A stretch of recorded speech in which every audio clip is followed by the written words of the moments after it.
नमस्कार बंधुरा आरडीएसके कुकिंगे आपनादेर सकलकेई अनेक अनेक स्वागत। तो आज के अनेक दिन पर एक दुर्दान्त रकमेर रेसिपि निये चले एसेछि। आज के आमी आपनादेर संगे शेयर करब এই যে দেখছেন ঢেঁকি শাক, এই ঢেঁকি শাকের একটি চচ্চড়ি।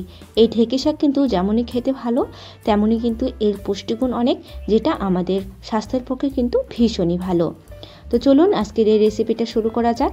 তার জন্য আমি গ্যাসের মধ্যে কড়াই চাপিয়ে দিয়েছি।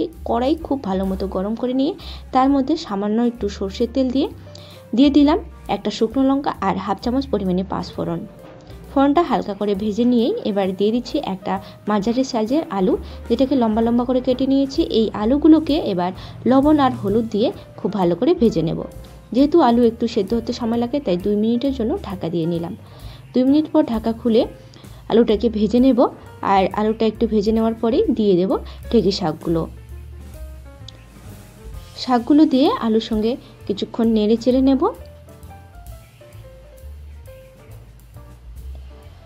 শাক যেন খুব তাড়াতাড়ি সেদ্ধ হয় তার জন্য সেই শাক দেওয়ার পর আবারও 2 থেকে 3 মিনিটের জন্য আমি গ্যাসের ফ্লেমটা মিডিয়ামে রেখে ঢাকা দিয়ে নেব।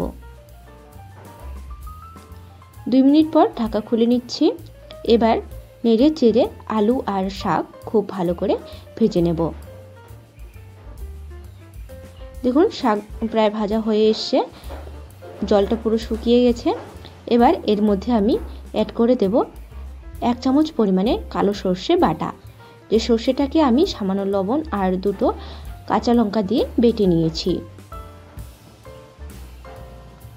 তো সর্ষে বাটা দেওয়ার পর খুব বেশিক্ষণ কিন্তু নাড়াচাড়া করব না, হালকা করে নাড়াচাড়া করব। সর্ষে বাটা দিয়ে খুব বেশিক্ষণ রান্না করলে কিন্তু সর্ষে বাটা খেতে তেতো লাগে। আমার রান্না প্রায় হয়ে এসেছে, হালকা করে নাড়াচাড়া করে নিয়েছি। এবার গ্যাসের ফ্লেমটাকে অফ করে দিয়ে নামিয়ে নেব। এই ঢেঁকি শাকের রেসিপি আপনাদের কেমন লাগলো অবশ্যই কমেন্টের মাধ্যমে জানাবেন। ভালো লাগলে লাইক, শেয়ার এবং সাবস্ক্রাইব করতে ভুলবেন না।